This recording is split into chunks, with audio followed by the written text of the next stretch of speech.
গন্ধ। আজকে থেকে আমি যতই পারি কম্বল যেন না সরে আর আমার ঘুমের যেন ডিস্টার্ব না হয় বলে দিলাম।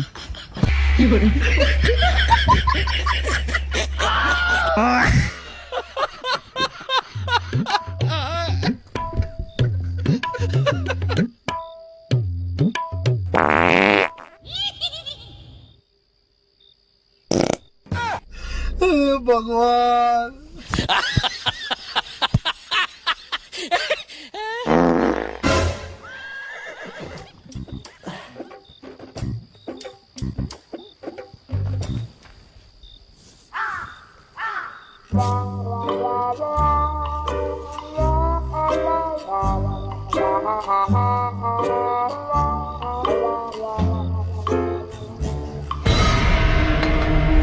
যতই আমি পারি না কেন বাহিরে যাবা না, ঘরের মধ্যে থাকবা আর বাহিরে যাওয়ার চেষ্টাও করবা না, তাহলে তোমার খবর করবো আমি।